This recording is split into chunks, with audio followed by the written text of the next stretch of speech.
সুপ্রিয় দর্শক, আসসালামু আলাইকুম। আপনাদের সবাইকে স্বাগত জানাচ্ছি। এখনকার আলোচনা আপনাদের সঙ্গে আছি আমি সিরাজুল ইসলাম।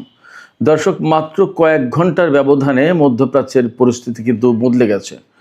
আমেরিকা ঘোষণা দিয়েছিল মধ্যপ্রাচ্যের বিভিন্ন দেশ থেকে মার্কিন নাগরিকদের সরে যেতে হবে নিরাপত্তার জন্য।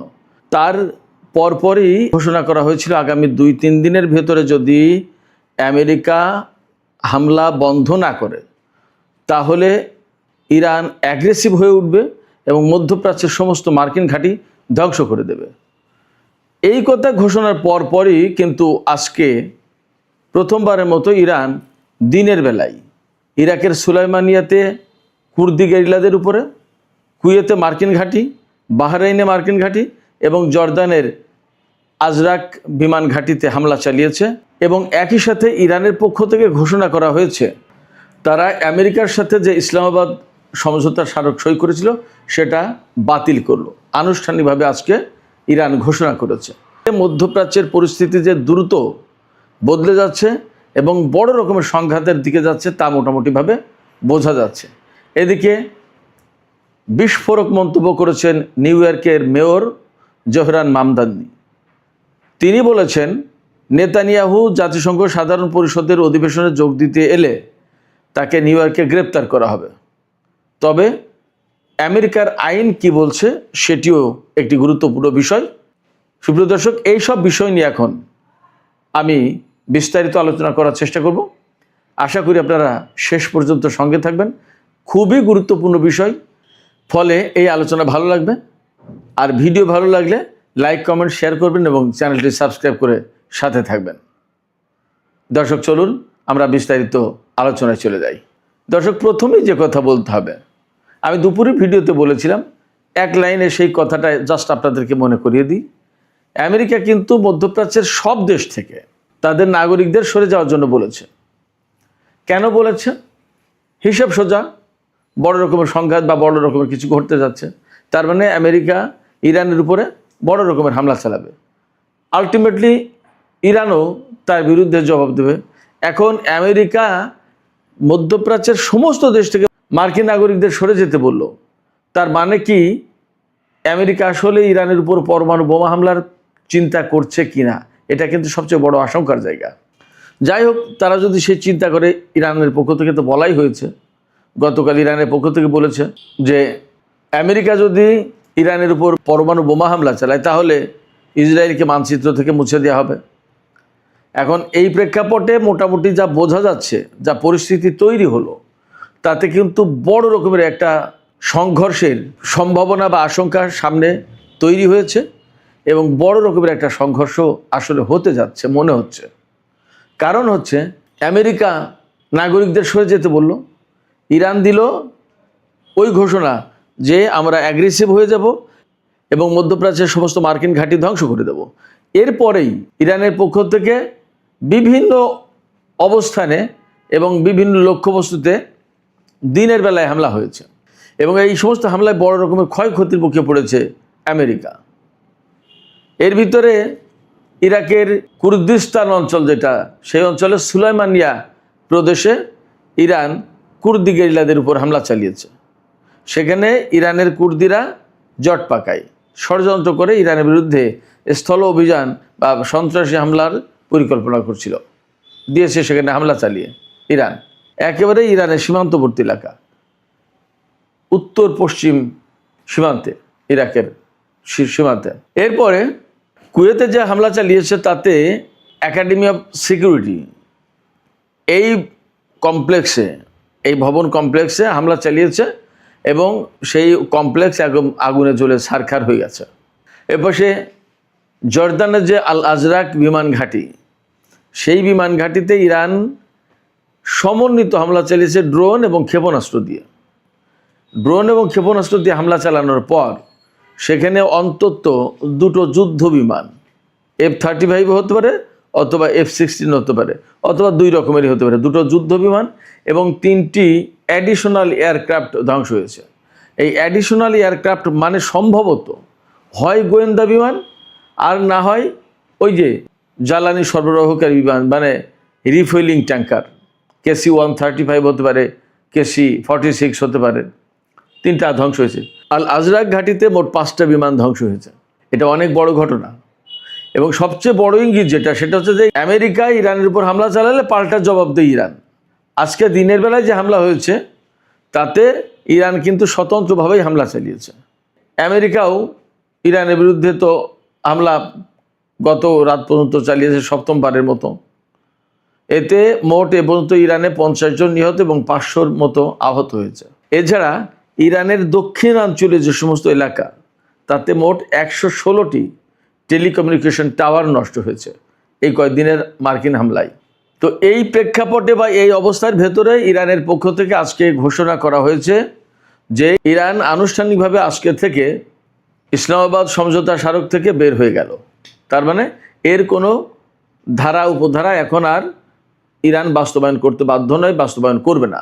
এই কয়েকদিন যদিও আমেরিকা এবং ইরানের ভেতরে যুদ্ধ ছিল, কিন্তু ইরান এই চুক্তি বাতিল করেনি। আমেরিকা বলেছিল যে ডিল ইজ ওভার, মার্কিন প্রেসিডেন্ট ডোনাল্ড ট্রাম্প বলেছিল, কিন্তু ইরানের পক্ষ থেকে এরকম কোনো ঘোষণা দেওয়া হয়নি। আজকে আনুষ্ঠানিকভাবে ঘোষণা দেওয়া হয়েছে। এই ঘোষণা দিয়েছেন ইরানের অন্যতম উপপররাষ্ট্রমন্ত্রী কাজেম গরিবাবাদি। সেই অনুষ্ঠানে সম্ভবত জাতীয় সংসদের স্পিকার বাকের কলিবাবও ছিলেন।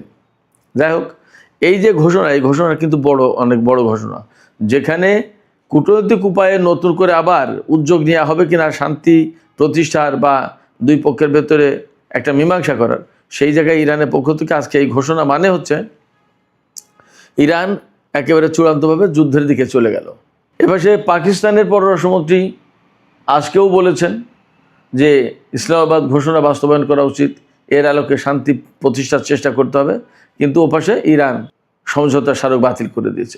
এপাশে পাকিস্তানে নিযুক্ত ইরানের রাষ্ট্রদূত রেজা আমিরি তিনি বলেছেন ইরানের যে সমস্ত বেসামরিক লক্ষ্যবস্তুতে হামলা চালিয়েছে এটা আমেরিকার পক্ষ থেকে এক ধরনের উন্মাদনা ছিল। এই উন্মাদনার জবাবে ইরানকে এখন ওই ইসলামাবাদ সমঝোতা স্মারক থেকে বের হয়ে আসতে হলো এবং আমেরিকার বিরুদ্ধে বড় রকমের যুদ্ধ শুরু করতে হলো। তো এই যে ইরানি কর্মকর্তাদের অবস্থান ঘোষণা, সামরিক বাহিনীর মার্কিন অবস্থানগুলোতে দিনের বেলায় হামলা, তার আগে ইরান এবং আমেরিকার পক্ষ থেকে পাল্টাপাল্টি ঘোষণা, সব কিছু মিলে মোটামুটি পরিষ্কার হচ্ছে যে মধ্যপ্রাচ্যের পরিস্থিতি কিন্তু খুব দ্রুত বদলে যাচ্ছে। এবং আমরা যে কথা বলে আসছি গত 2 দিন ধরে যে মধ্যপ্রাচ্যে চূড়ান্ত লড়াই শুরু হতে যাচ্ছে কিনা, গত রাতের ভিডিওতে আমরা বলেছিলাম, অর্থাৎ 17 জুলাই রাতের ভিডিওতে বলেছিলাম যে ইরানের পক্ষ থেকে বলা হয়েছে যে মার্কিন নৌবাহিনীর বিরুদ্ধে ইরান খুব শর্ট টাইমে চূড়ান্ত যুদ্ধ শুরু করবে এবং সেই চূড়ান্ত যুদ্ধের 0 আওয়ার, এই 0 আওয়ার একদম কাছাকাছি চলে এসেছে। তার মানে যে কোনো মুহূর্তেই ভয়ঙ্কর যুদ্ধ শুরু হতে পারে হরমুজ প্রণালীতে। তো আমরা সবগুলো ডট যদি মিলাই তাহলে দেখা যাবে যে আমাদের কথাই মোটামুটি অনেকটা ঠিক হতে যাচ্ছে। মধ্যপ্রাচ্যে বড় ধরনের সংঘর্ষ শুরু হতে যাচ্ছে এবং হতে পারে এই লড়াই একেবারে চূড়ান্ত লড়াই, যে লড়াইয়ের ভেতর দিয়ে ইরান এবং আমেরিকার মধ্যে অনেক কিছুর ফয়সালা হবে। সেই লড়াইয়ের দিকেই সম্ভবত এগিয়ে যাচ্ছে। জানি না আসলে পরিণতি কি হবে, তবে আশঙ্কা কিন্তু আমার তেমনই। সুপ্রিয় দর্শক, এ পাশে আরও গুরুত্বপূর্ণ 3টি খবর আছে অন্তত। একটা হচ্ছে নিউ ইয়র্কের মেয়র মামদানি, জোহরান মামদানি, তিনি ঘোষণা দিয়েছেন আগামী সেপ্টেম্বর মাসে ইসরায়েলের প্রধানমন্ত্রী বেনিয়ামিন নেতানিয়াহু যদি নিউ ইয়র্ক শহরে আসে জাতিসংঘ সাধারণ পরিষদের অধিবেশনে যোগ দিতে, তাহলে তাকে গ্রেপ্তার করা হবে। জাতিসংঘ সদর দপ্তর কিন্তু নিউ ইয়র্ক শহরে, আর নিউ ইয়র্ক শহরের মেয়র কিন্তু জোহরান মামদানি। অতএব তার এই ঘোষণার গুরুত্ব কিন্তু অনেক। আন্তর্জাতিক অঙ্গনে আমেরিকার সাথে ইসরায়েলের সম্পর্ক এবং নেতানিয়াহুর আমেরিকা সফর অনেক কিছুর সাথে জড়িত এবং এর গুরুত্ব কিন্তু অনেক। এই যে মামদানি ঘোষণা দিলেন, এই ঘোষণা ডেফিনেটলি ফিলিস্তিন, লেবানন বা ইসরায়েলের বিরুদ্ধে যে সমস্ত দেশ তাদের পক্ষে গেল। এখন প্রশ্ন হচ্ছে যে মামদানি নেতানিয়াহুকে আটক করতে পারবেন কিনা। এই প্রশ্ন তুলছি কেন? এই প্রশ্ন তুলছি এই কারণে যে আমেরিকা কিন্তু আইসিসির সদস্য না, আন্তর্জাতিক অপরাধ আদালত যেটা তার সদস্য না। যারা সদস্য না তাদের জন্য কিন্তু আইসিসির আইন বা কোনো গ্রেপ্তারি পরোয়ানা বাস্তবায়ন করা মাস্ট না, অবশ্যই না, ম্যান্ডেটরি না। গাজায় গণহত্যা চালানোর অভিযোগে আন্তর্জাতিক অপরাধ আদালত নেতানিয়াহুর বিরুদ্ধে গ্রেপ্তারি পরোয়ানা জারি করেছে। এই যে নেতানিয়াহুর বিরুদ্ধে গ্রেপ্তারি পরোয়ানা জারি করলো আইসিসি, এই পরোয়ানা বাস্তবায়ন করার দায়িত্ব যারা আইসিসির সদস্য তাদের। আমেরিকা যেহেতু আইসিসির সদস্য না, ফলে তারা কিন্তু এই আইন মানতে বাধ্য না। সেক্ষেত্রে মামদানি কি নেতানিয়াহুকে গ্রেপ্তার করতে পারবেন কিনা? কারণ আমেরিকা তো আইসিসির সদস্য না। এখন প্রশ্ন হচ্ছে, নিউ ইয়র্কের মেয়র হিসেবে জোহরান মামদানি আইনগতভাবে তার বিরুদ্ধে কোনো ব্যবস্থা নিতে পারবেন কিনা সেটা খতিয়ে দেখার ব্যাপার। বা আমেরিকার আইনের কোনো ফাঁক ফোকর আছে কিনা, যে ফাঁক ফোকর দিয়ে নেতানিয়াহুকে গ্রেপ্তার করার ব্যবস্থা করা যায়, এইগুলো খতিয়ে দেখছেন মামদানি। তিনি বলেছেন যে আমি আইন বদলাবো না, তবে আইন, বর্তমান আইনের যা আছে তা কি আছে সেগুলো আমরা খতিয়ে দেখার চেষ্টা করছি। যদি এই আইনের ভেতরে এমন কোনো অপশন থাকে, প্রভিশন থাকে নেতানিয়াহুকে গ্রেপ্তার করা যাচ্ছে, তাহলে গ্রেপ্তার করব। মামদানি আজকে কেন এই কথা বলছেন? মামদানি আজকে এই কথা বলছেন এই কারণে, তিনি মেয়র নির্বাচনের আগে এই কথা বলেছিলেন যে আমি যদি মেয়র নির্বাচিত হতে পারি আর নেতানিয়াহু যদি আমেরিকা আসে, তাহলে আইসিসির রায় বাস্তবায়ন করব, তাকে গ্রেপ্তার করব। সেপ্টেম্বর তো কাছাকাছি, জাতিসংঘ সাধারণ পরিষদের বার্ষিক অধিবেশন চলে আসছে প্রায় সামনে। এই অবস্থায় মার্কিন সাংবাদিকরা মামদানিকে জিজ্ঞেস করেছেন যে আপনি কি এখনও সেই ঘোষণার উপর অটল? নেতানিয়াহু যদি আসে তাহলে কি আপনি গ্রেপ্তার করবেন? এই প্রশ্নের জবাবে তিনি জানিয়েছেন যে হ্যাঁ, তাকে গ্রেপ্তার করার ব্যবস্থা নেব, তবে আইনে কি আছে সেটা দেখতে হবে, যদি হয়ে যায় তাহলে তাকে গ্রেপ্তার করা হবে। সুপ্রিয় দর্শক, এ পাশে আরও দুটি খবর আছে, দুটোই ইসরায়েল রিলেটেড।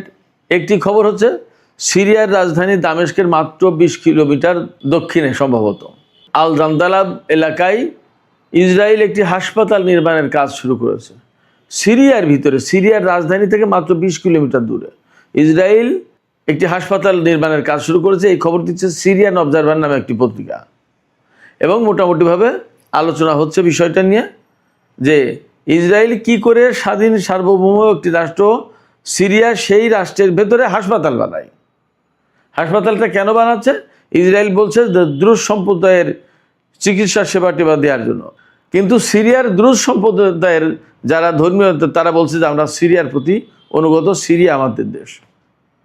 আর বিশেষজ্ঞরা বা রাজনৈতিক বিশ্লেষকরা বা সামরিক বিশ্লেষকরা বা ভূ রাজনৈতিক বিশ্লেষকরা তারা বলছেন যে একটি স্বাধীন সার্বভৌম দেশ সিরিয়া, তার ভিতরে কি করে ইসরায়েল এই হাসপাতাল বানাতে পারে? এটা সম্ভব কীভাবে? নিতান্তই গায়ের জোরে। এবং বর্তমানে যিনি ক্ষমতা আছেন আল সারা বা জোলানি, তিনি হয়তো ইসরায়েলকে গ্রিন সিগন্যাল দিয়েছেন। প্রশ্ন হচ্ছে যে তিনি মুসলিমদের স্বার্থ এবং সিরিয়ার স্বার্থ রক্ষা করার জন্য তো সিরিয়ার প্রেসিডেন্ট হয়েছেন, এখন তিনি কি করে ইসরায়েলের হাসপাতাল নির্মাণের এখানে অনুমতি দেন? অথচ ইসরায়েলের সাথে সিরিয়ার কিন্তু শত্রুতা কাগজে কলমে অন্তত। এবং সিরিয়ার একটা বিরাট অংশ গোলান উপত্যকা, গোলান মালভূমি, তা কিন্তু ইসরায়েল দখল করে রেখেছে। এবং যা নিয়ে বাশার আসাদ সরকারের সাথে ইসরায়েলের ব্যাপক দ্বন্দ্ব ছিল। আর এখন জোলানি ক্ষমতা এসে সে সমস্ত সব কিছু ভুলে ইসরায়েলকে সিরিয়ার ভিতরে হাসপাতাল বানাতে দিচ্ছে। তার মানে কি? তার মানে হচ্ছে এই হাসপাতালের নামে এখানে ইসরায়েলি সামরিক বাহিনী এবং গোয়েন্দাদের উপস্থিতি ঘটিয়ে ইরান রিলেটেড যে সমস্ত তৎপরতা বা ব্যক্তিদের অবস্থান কার্যক্রম, এইগুলো তারা মনিটর করবে। এবং এখান থেকে অর্থাৎ ইসরায়েল অ্যাডভান্স হয়ে এসে সিরিয়ার ভিতরে তাদের একটা অবস্থান তৈরি করলো, এটা হলো পরিষ্কার কথা। এদিকে আরেকটি খবর বেরিয়েছে, এটা বহু গণমাধ্যমে এসছে, ইসরায়েল এইরকম একটা কারাগার নির্মাণের চিন্তা করছে যেখানে কুমির দিয়ে ঘেরাও করে রাখা হবে চারিপাশ দিয়ে, যাতে কারাগার থেকে ফিলিস্তিনি বন্দীরা পালিয়ে না যেতে পারে। চিন্তা করতে পারেন। এবং এখানে নীল নদের কুমির এনে দেওয়া হবে। তাহলে মানবতা কোথায়? মনুষ্যত্ব বোধ কোথায়? সভ্যতা কোথায়? এটা কি সভ্য দুনিয়া? এই প্রশ্ন কিন্তু আসে। সুপ্রিয় দর্শক, এখনকার আলোচনা এখানে শেষ করতে চাইছি। আলোচনা শেষের আগে আপনাদের কাছে আমি প্রশ্ন করতে চাই, আপনাদের মতামত জানতে চাই যে আসলে যে সমস্ত লক্ষণ মধ্যপ্রাচ্যে দেখা যাচ্ছে, ইরান বিশেষ করে দিনের বেলায় হামলা চালালো, তার ভেতর থেকে এই কথা মনে হচ্ছে যে এই যে চূড়ান্ত যুদ্ধ শুরু হওয়ার যে কথা, যে আকার ইঙ্গিত, যে আলাপ আলোচনা ছিল, তার প্রথম ধাপ শুরু হয়ে গেল? কি মনে হয়? আর নিউ ইয়র্কের মেয়র জোহরান মামদানি তিনি নেতানিয়াহুকে আটকের ঘোষণা দিলেন। এই ঘোষণাটা কত গুরুত্বপূর্ণ আন্তর্জাতিক রাজনীতির ক্ষেত্রে, আমেরিকা এবং ইসরায়েলের সম্পর্কের ক্ষেত্রে। আপনাদের মতামত কমেন্টে জানাতে পারেন। আর ভিডিও ভালো লাগলে লাইক, কমেন্ট, শেয়ার করবেন এবং চ্যানেলটি সাবস্ক্রাইব করে সাথেই থাকবেন। দর্শক, এখনকার মতো আলোচনা এখানে শেষ করতে চাই। আপনারা সবাই অনেক অনেক ভালো থাকুন। আল্লাহ হাফেজ।